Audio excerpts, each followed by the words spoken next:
Hey guys, today I'll be giving you an update on the Moog Prodigy I've been modifying. And this video is also for Josh, who owns this nice little modified Prodigy. So Josh is going to go over it for you, show things functioning, and give you a good overview of the modifications I've done.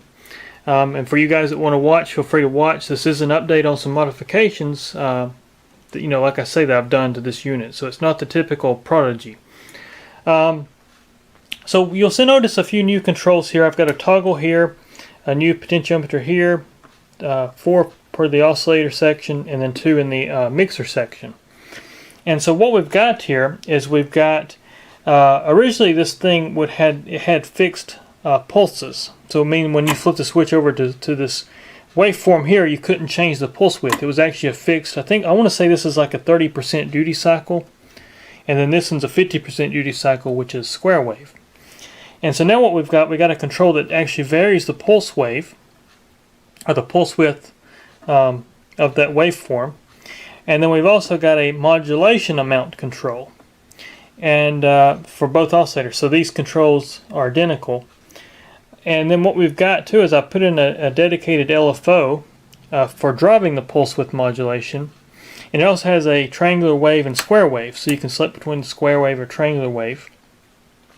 We've got an octave shift plus a negative octave shift with this toggle here, and it gives you a lot more range of this keyboard, makes it a lot more playable.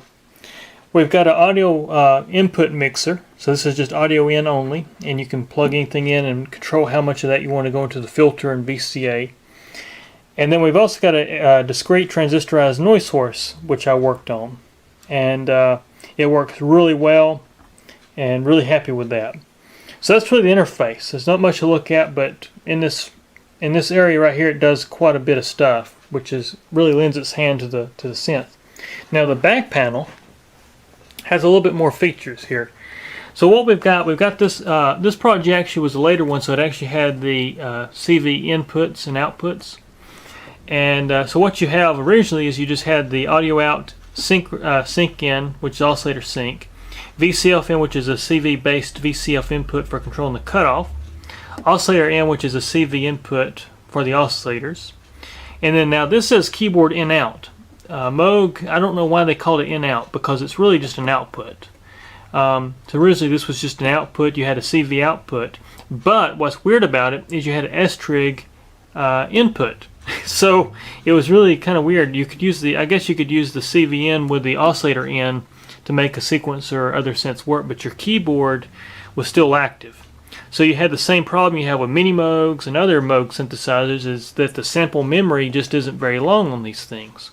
So you'd have to keep reference a note to keep this thing in tune. It just kind of keep drifting and losing its tune, unless you use unless you use this as a controller and use the keyboard output. So it's kind of limited there.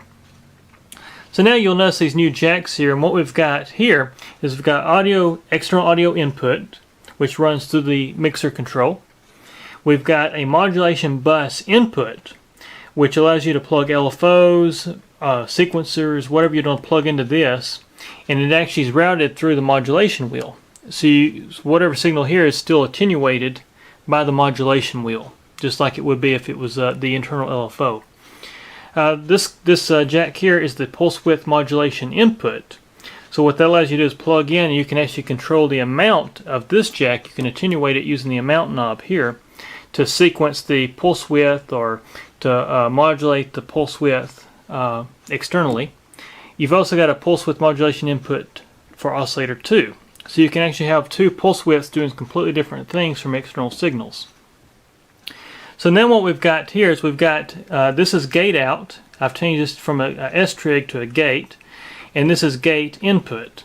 So you can actually use modern synthesizers to control the synth, which also brings us up to the other thing, which now we have a keyboard input. So this is actually a keyboard input, which is routed through the keyboard circuitry, not just the oscillator input anymore. And then we've got LFO 1 out. So this is actually, these are both buffered outputs of the LFOs on, one of them's the LFO installed, and one of them's the original LFO. So you can actually route the original LFO out to a modular or whatever you want to do, as well as the new LFO. And since they're both buffered, you don't have to worry about you know, sagging in the voltage as you plug things in. And so they're really well buffered, and they're selecting the waveforms from the controls. So you can select between triangular, square, and it'll actually come out here as well. So kind of a nice feature there for some semi-modular stuff.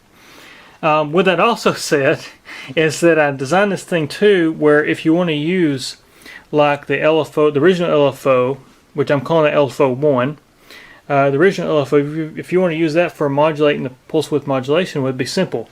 You plug a patch cable here, and then plug into one of your LFO or one of your pulse width jacks.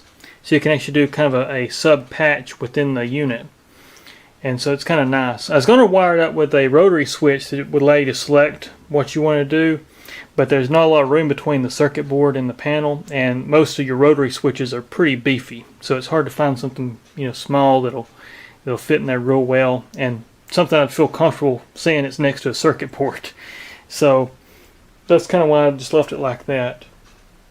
But anyways, let me put the camera on the tripod here, and I'll walk you through the sounds, kind of give you an idea how this thing sounds. It's a really great instrument now. I think you're really going to enjoy it, Josh. It's a great instrument, and in fact, I like it so much I'm probably going to do this to my own Prodigy I've got. So we'll start with oscillator 1. We're in the normal waveform, so we're in actually the sawtooth waveform. So it's going to respond just like factory with the switch in the center position.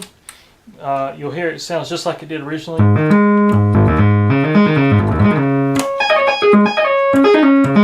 So your octave shift works. Also, you don't have that key click anymore. I fixed your issues in your circuitry. It was a loud audio click, which was associated with the VCF balance circuit, not the VCA. It was kind of weird. There was a coupling issue of the balancing circuitry in the ladder. So fix that. Now you don't have any more of that clicking. Did a full calibration. But you can hear the... so you got your waveform there. That's your sawtooth. Then you got your triangular wave. This is where it gets interesting, because now we'll go to the pulse wave, and now we've got a variable pulse.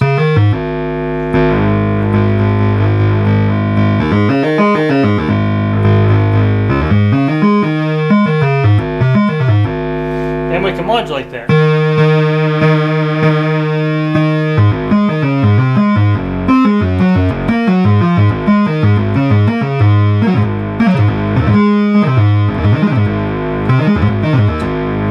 So that's oscillator 1. Oscillator 2, same thing. So you got your sawtooth, triangular wave, and variable pulse, and your octave shift. Same thing here, you can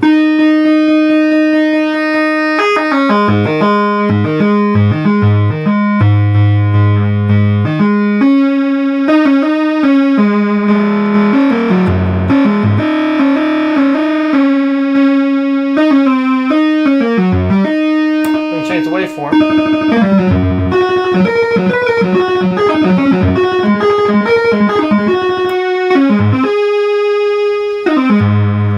That works. So that's really a really nice feature. We've also got the noise source. It's just a white noise. Once again, I gave you plenty of volume in this, so you have plenty of overhead.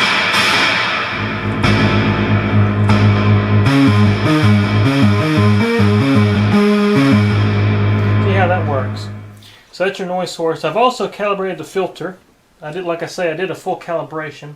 So we'll close the filter up here.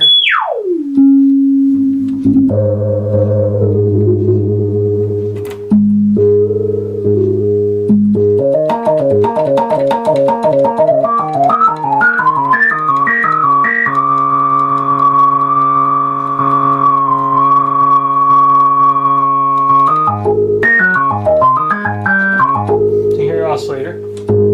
There's some cool things that happen when you turn on the pulse width modulation. You get some harmonics out of that filter.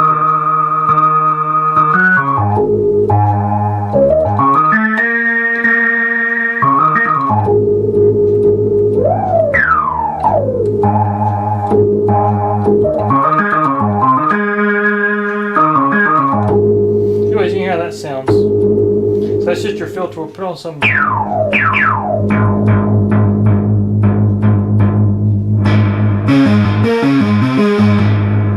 now that's when it gets interesting. We'll go to a square wave here, turn off pulse width modulation.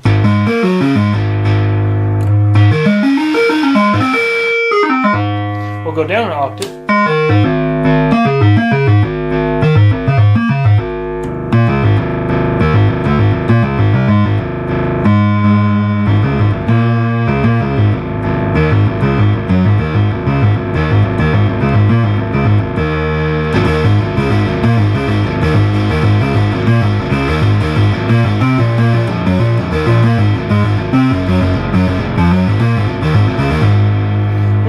Sounds. It's got this really nice low end there. We can go up an octave.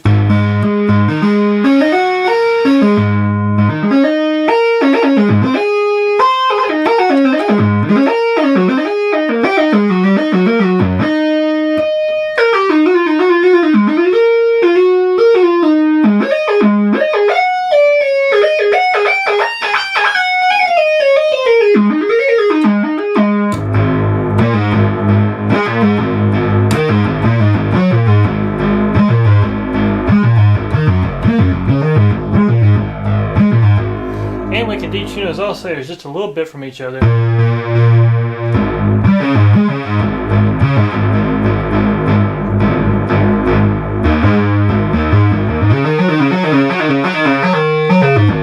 And you just how great it sounds there. So that's your pulse width modulation, your octave shift. Everything else works just like it did from factory. So your modulation bus works. So you can see that.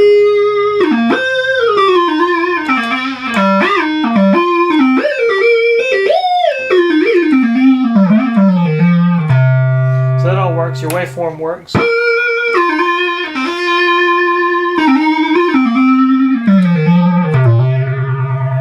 So that works really well. And then of course, like I say, you can route external Lfos into your modulation bus now. So that's a really nice feature. I'll go over your envelopes too, just so you can hear your envelopes. We'll start just with one oscillator here. So first of all, you can hear that the filter, we can get just a click. Your attack works.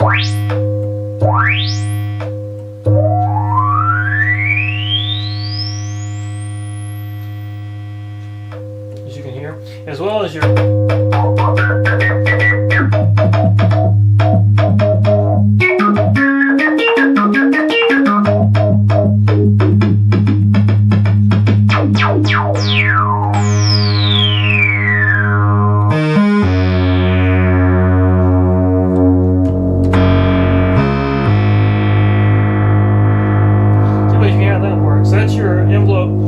generator for your filter, and of course you've got one for your loudness control as well, or your VCA.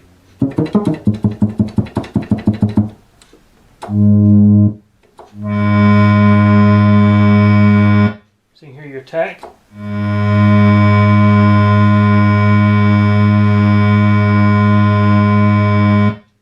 That works, as well as your decay, as well as your sustain. And your release works.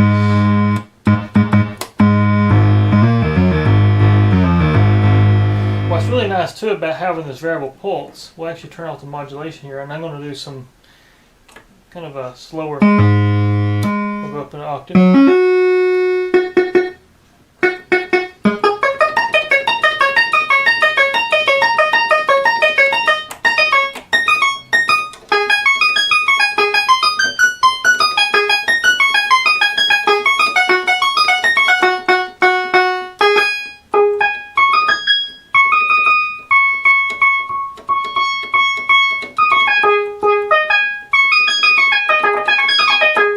So it gets really, really nice and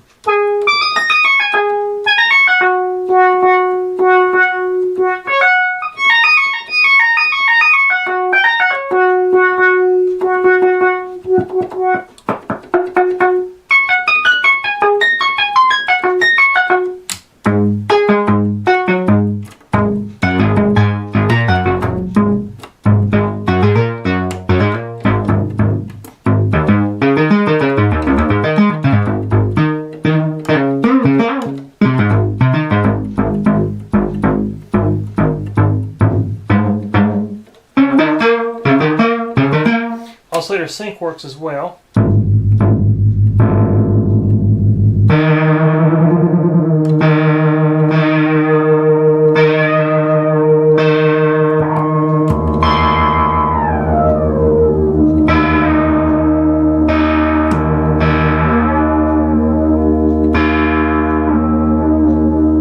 Once again, you got these harmonics.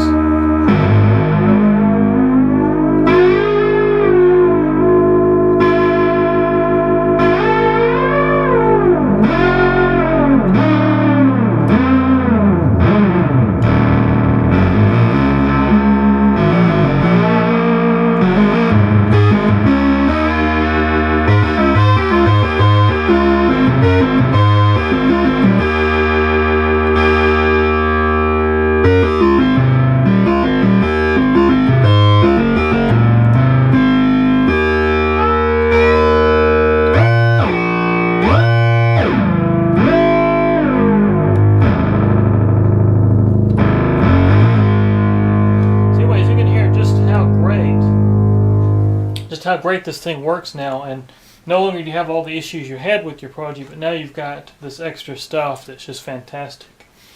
And so I'll be making a little video here and showing you the sequencer hookups and just a quick play around with some of the jacks.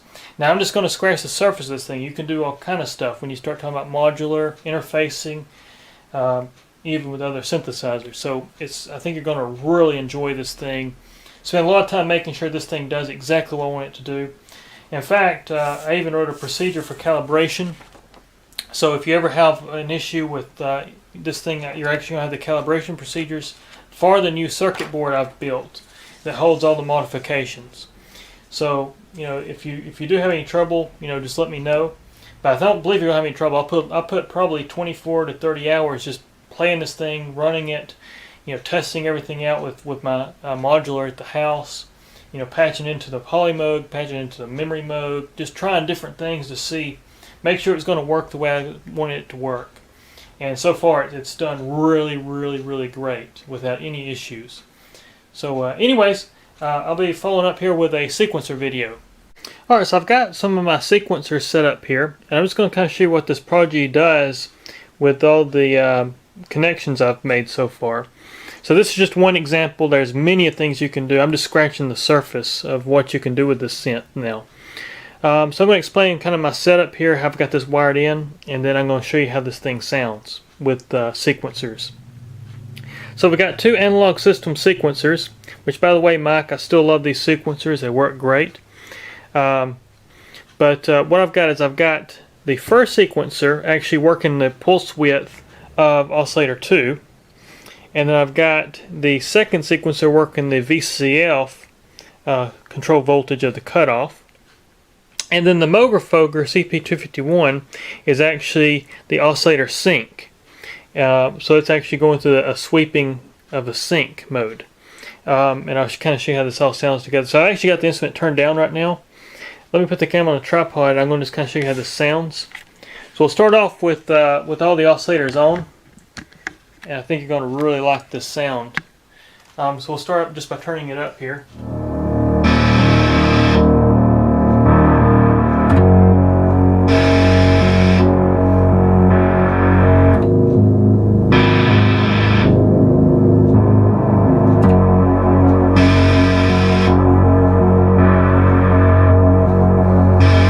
So anyways, now I'm going to break it down as what's going on. So we got the noise source first. We'll turn off both oscillators. So that's our noise source. Turn that down. Oscillator 1. What we have there is we have the modulation I installed for the pulse width modulation with it turned up. So we turn that down. A little modulation there.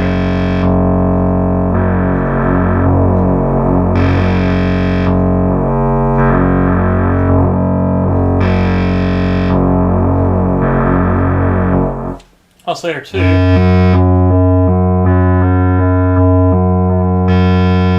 can hear that sequenced pulse width change.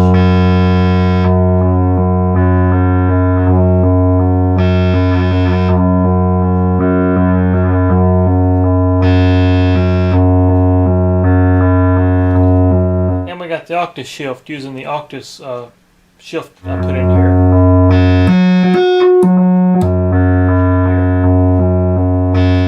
Now we're going to combine that back together and we'll put on oscillator sync.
Just how cool this thing sounds, and that's just an example of one patch. We can patch into the oscillator input, which actually you can still use your switch here even when you're plugged into the oscillator input, so it doesn't affect your actual octave range. And so I mean, you can just plug and play however you'd want to do this. This is just an example of using sequencers. You could plug this into other synthesizers, other Lfos. And of course, I've actually got these internal Lfos I built, the one I built as well as the original, with an output. So and it's buffered, so you can actually use these internal Lfos externally with another synth as well. So you know, you can just do so much with this thing now, and it's a semi-modular setup, and I think you're going to really enjoy this thing. But anyways, guys, I just want to make a little video going over this. I know it's just a real simple demonstration. But just want to give you an idea of kind of what you could do with this pulse width modulation mods and all that good stuff. But anyways, guys, there'll be some more videos to come soon. Take care.